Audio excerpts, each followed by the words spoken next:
Half life period, अर्धायु काल। उसमें लिखो किसी रेडियो सक्रिय, किसी रेडियो एक्टिव, किसी रेडियो एक्टिव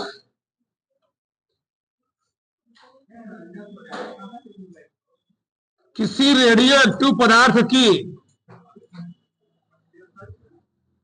सक्रियता, किसी रेडियो एक्टिव पदार्थ की सक्रियता उसकी प्रारंभिक सांद्रता से ठीक आधी होने में, आधी होने में जितना समय लगता है, जितना समय लगता है उसे उस रेडियो एक्टिव पदार्थ की या पदार्थ का अर्ध आयु काल कहते हैं। अर्ध आयु काल कहते हैं। ठीक, तो किसी रेडियो एक्टिव पदार्थ की सक्रियता उसकी प्रारंभिक सांद्रता से ठीक आधी होने में, या सक्रियता से ठीक आधी होने में जितना समय लगता है उसे हम लोग कहते क्या जी, उस पदार्थ का अर्धायु काल कहते हैं। इसे T1 हाफ से प्रदर्शित किया जाता है। इसे T1 हाफ से प्रदर्शित किया जाता है और अर्धायु काल बराबर होता है फार्मूला। इस पर बहुत ज्यादा सवाल पूछे गए हैं अति लघु प्रश्नों के रूप में। अर्ध आयु काल बराबर होता है 0.693 बटे लेमडा। तो ये हो गया अर्ध आयु काल का सूत्र। यानी T1 हाफ बराबर कितना होता है, 0.693 बटे क्या होता है, लेमडा। अगर लिख लो औसत विखंडन स्थिरांक के व्युत्क्रम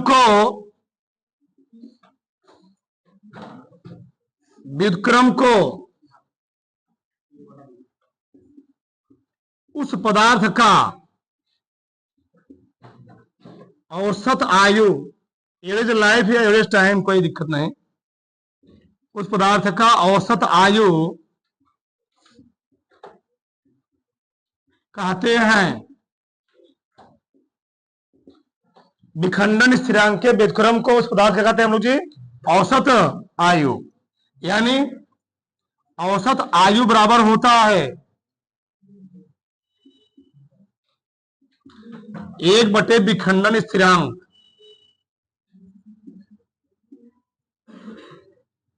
विखंडन स्थिरांक, ठीक, ये होता है एवरेज लाइफ का फार्मूला। विखंडन स्थिरांक के व्युत्क्रम हम लोग कहते क्या है, उस पदार्थ का औसत आयु कहते हैं। अब यहां थोड़ा समझो, यहां पर कभी कभार इस पर क्या पूछता है, अति लघुत्तरी प्रश्न पूछता है। कैसे पूछो, देखो ध्यान से, देखो जरा, इसको कहना विशेष बिंदु में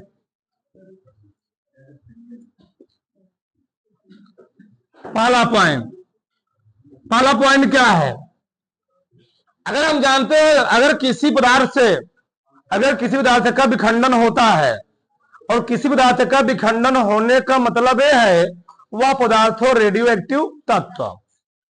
तो रेडियो तत्व में होते अधिकतर कौन है? चाहे वह यूरेनियम हो, चाहे वह पोलोनियम हो, ठीक, ये सब क्या होते हैं? रेडियो एक्टिव एलिमेंट होते हैं। तो इन जब पदार्थों का विखंडन होता है, वो लोग क्या होते हैं? विघटित होते हैं, टूटते हैं। इनसे क्या निकलती है? अल्फा, बीटा, गामा रे निकलती है, किरणें निकलती हैं। तो कभी कभार प्रश्न पूछता है, अगर किसी पदार्थ का परमाणु क्रमांक कितना है या किसी तत्व का परमाणु क्रमांक कितना है, द्रव्यमान संख्या इतना है, अगर इससे अल्फा कण निकल रहे हैं, एक अल्फा कण या दो अल्फा कण निकल रहे हैं, उसका परमाणु क्रमांक द्रव्यमान संख्या क्या रहेगा, क्या होगा? तो इसको भी लिख लो।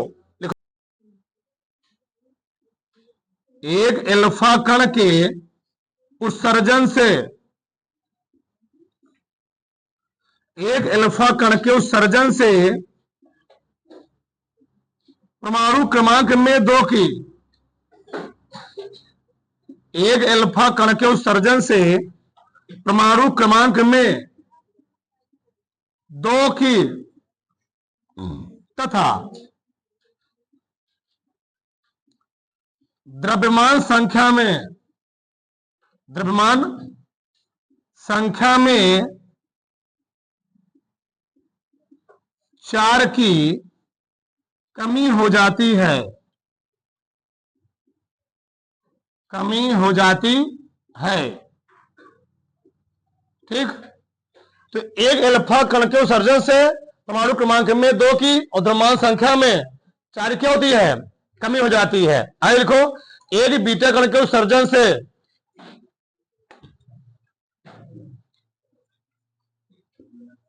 एक बीटा कण के उत्सर्जन से, एक बीटा कण के उत्सर्जन से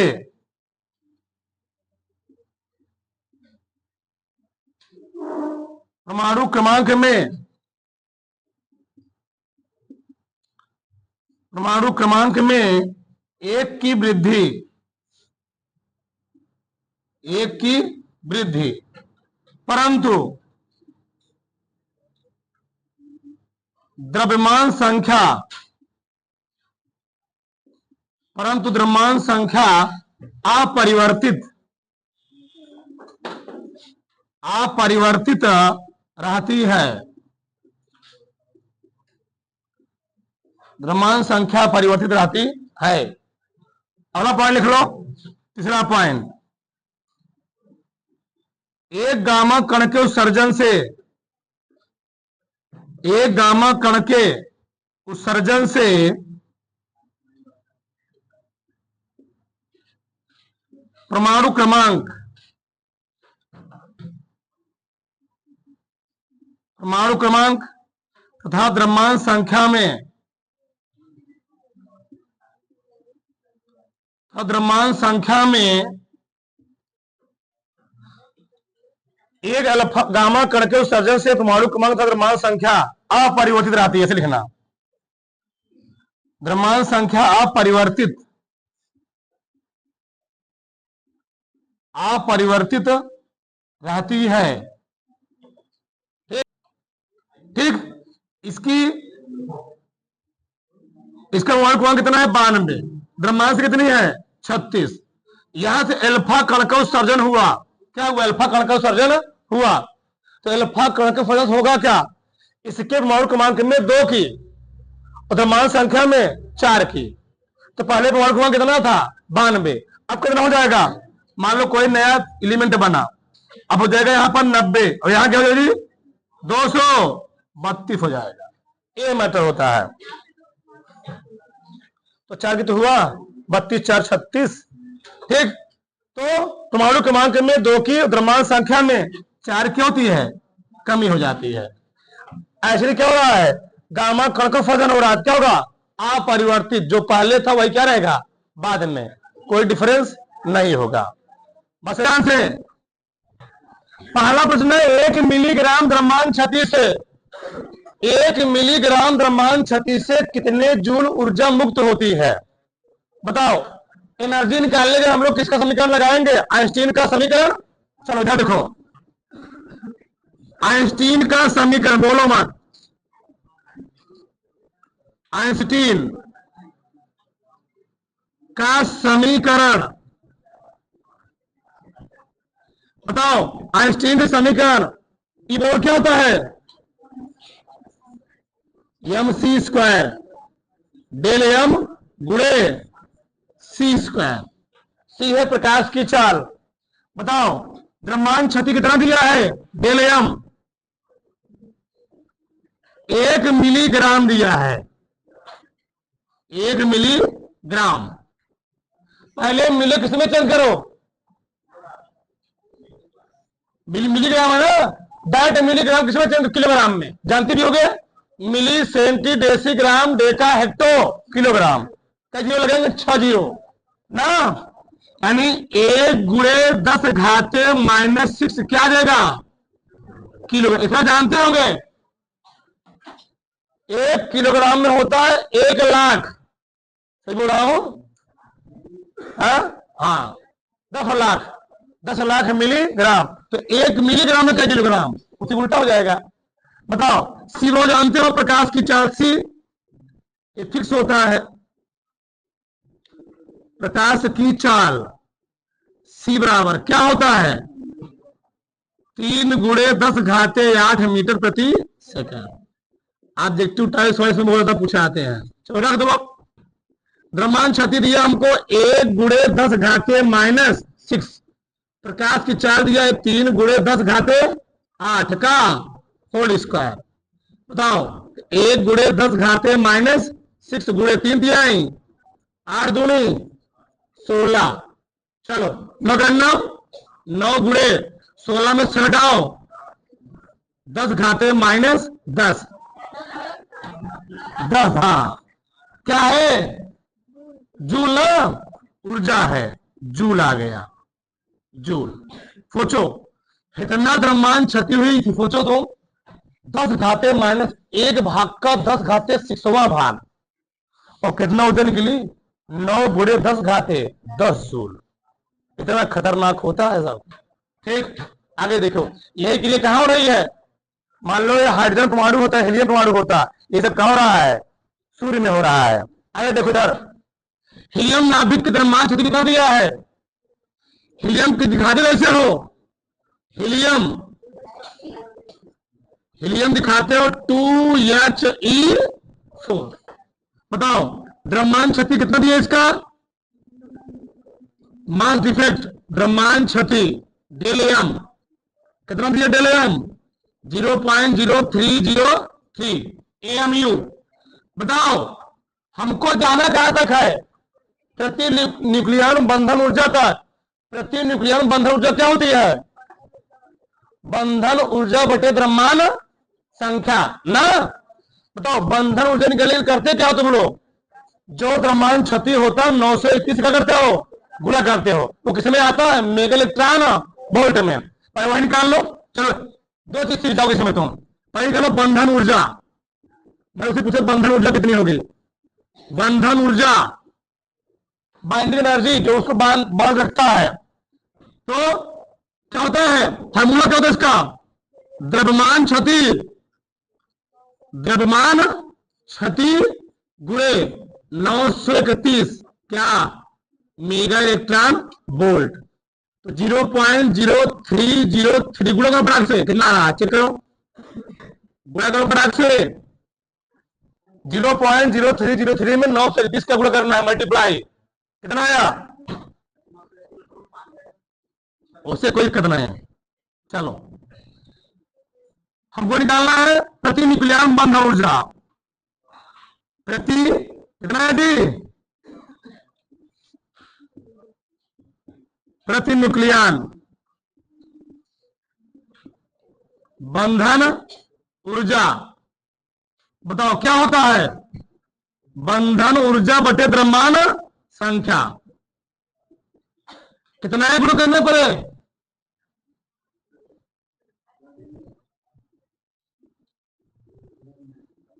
द्रव्यमान संख्या कितना आएगा 28.20 जी, इसका मल्टीप्लाई करोगे समथिंग में लगभग में 28.2।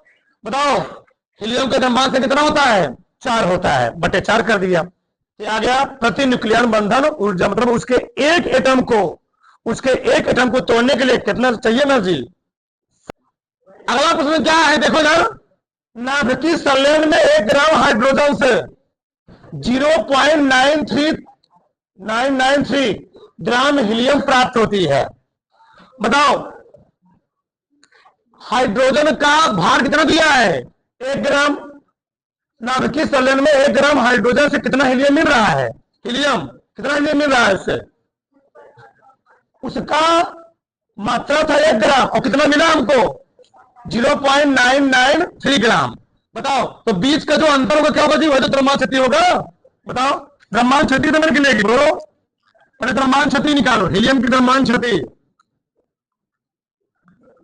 हीलियम की द्रव्यमान क्षति, हीलियम की द्रव्यमान क्षति डेल एम बराबर, इधर मैं निकाल रहा हूं, डेल एम बराबर पहले मात्रा कितनी थी और कितना मिला हमको 0.993, घटा लोगे 1 3 0 लगाओगे, आधे मिनट घटा नहीं पाएंगे। सात आया 0 0 इतना आएगा, ठीक है। यहां मैं लिख रहा हूं, चलो इतना आ गया, यहीं पर ले दिया, इतना आ गया, ठीक। इसको कैसे लिखोगे तुम, हाँ यहां लिखना होगा ना, 7 गुणे 10 घाते -3 आ जाएगा, 7 गुणे 10 घाते -3, एयर मास डिफेक्ट, ठीक। आगे नाभिकीय संलयन में 1 ग्राम हाइड्रोजन से कितना हीलियम प्राप्त होता है यदि जनित्र की दक्षता 5% हो।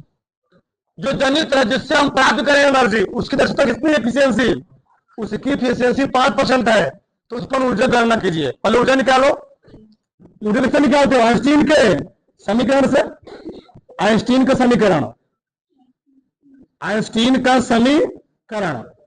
बताओ क्या होता है, E बराबर डेल एम गुणे सी स्क्वायर, और इसी का बराबर जो ऊर्जा मिल रहा है जनित्र से, इसी ऊर्जा कई परसेंट मिल रहा है हमको, 5% मिल रहा है। कई परसेंट मिल रहा है, 5%। इसी 5% गुणा कर दो, तो भैया यदि जनित्र की दक्षता 5% हो, हमको केवल जनित्र से कितना एनर्जी मिल रही है, 5%, ठीक। बताओ डेल एम कितना दिया, 7 गुणे 10 घाते -3, सी 3 गुणे 10 घाते 8 का होल स्क्वायर गुणे 5%, 5/100। बताओ 7 गुणे 10 घाते -3, 3 तिहाई 10 घाते 8 दूनी 16 गुणे 5/100। देखो यार समझो पहले, 9 7 9 7 63, नहीं हाँ सही है, 963 में 5 गुणा करो, 5 3 15 की 5 हासिल है, 5 36 31, ये आ गया 315 गुणे, अब ध्यान से 16 है, 16 में 3 घटाओ, 16 में 3 घटाओ कितना आएगा 10 घाते 13 प्लस में आएगा, यहां 100 है ये ऊपर जाएगा, आया था 10 घाते प्लस 13, ऊपर गया कितना देगा 10 घाते प्लस 11 आ गया, 10 घाते 11 आ गया, सही है ना। हमने एक चीज को बताया था कि आंसर कभी भी 3 अंक में नहीं देना है, आंसर देना हमेशा 1 अंक में, और समझ लो यहाँ पर आगे से 1 अंक के बाद होना चाहिए। बताओ क्या करोगे, यहाँ पर 100 से भाग दोगे, अगर 100 से, अच्छा मैं लिख दे रहा हूं अच्छा चीज को, 315 गुणे ऊपर नीचे 100 से भाग दे दो। बताओ जो 315 में 100 से भाग दो क्या आएगा जी 3.15, 3.15, यही 11 है ना, 11 दी 13, 10 घाते 13, क्या है जूल है ना, जूल आ गया, इतना आएगा। ये बहुत विशेष ध्यान रखना, कोई भी सवाल हल करना आंसर हमेशा आगे से 1 अंक के बाद ही लगाना, इसी को कहते हैं कोटिमान सार्थक अंक, ऐसे लिखे तरीका ही होता है वो, ठीक, हमेशा ध्यान रखना। फिर आगे देखो, कार्बन का समस्थानिक जानते हो ना, हाइड्रोजन 3 समस्थानिक होते हैं, कार्बन के 2 समस्थानिक, क्लोरीन के 2 समस्थानिक, यहां पर कार्बन के 2 समस्थानिक लिखे गए हैं। ऊपर का केवल द्रव्यमान संख्या।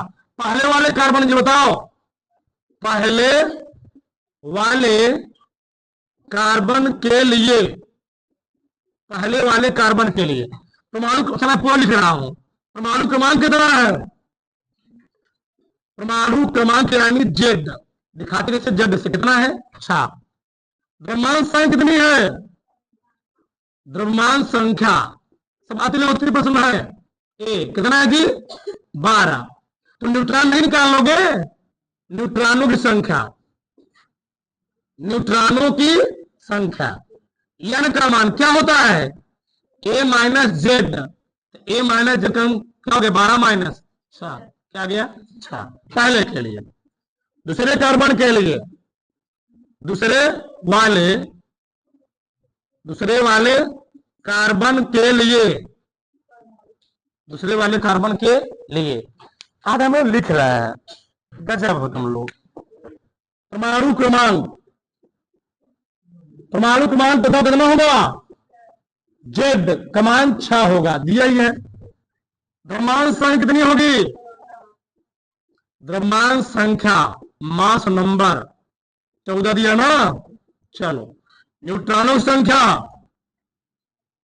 न्यूट्रॉनों, न्यूट्रॉनों की संख्या क्या लिखोगे? एन बराबर ए माइनस जेड, 14 माइनस कितना? पूछा क्या था? कितने प्रोटॉनों या न्यूट्रॉनों संख्या अधिकतम है? तो प्रोटॉन पहले कितने थे? भैया परमाणु क्रमांक हम लोग कहते क्या है? प्रोटॉन। यही है प्रोटॉन, यही क्या है? प्रोटॉन। यही क्या है बताओ? प्रोटॉन। पहले प्रोटॉन कितने थे, अब प्रोटॉन कितने हैं? कोई अंतर है? प्रोटॉनों संख्या में कोई अंतर नहीं है, और न्यूट्रॉनों संख्या में 2 की अधिकता हुई है। तो प्रोटॉनों संख्या समान है, परंतु न्यूट्रॉनों संख्या में 2 की वृद्धि हुई है। बस ये लिखना है उदाहरण पर। प्रोटॉनों की संख्या, प्रोटॉनों की संख्या समान, परंतु, परंतु न्यूट्रॉनों की संख्या, परंतु न्यूट्रॉनों की संख्या में 2 की वृद्धि हुई है, वृद्धि हुई है।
देखो घटाना बाय 134 करें कि कितने अल्फा का सही हो रहा है जिससे 2। भैया द्रव्यमान संख्या तब क्या हो जाएगी? द्रव्यमान संख्या पहले था 218 माइनस 2 गुणे 4 नदी 4 दूनी 218 माइनस 8 कितना हो गया? 210 द्रव्यमान संख्या आ गई। एक अल्फा कण को उत्सर्जन से 4 कमी 2 कमी हो जाएगी, 8 कमी हो जाएगी। उतार लो, उतार फटाक से।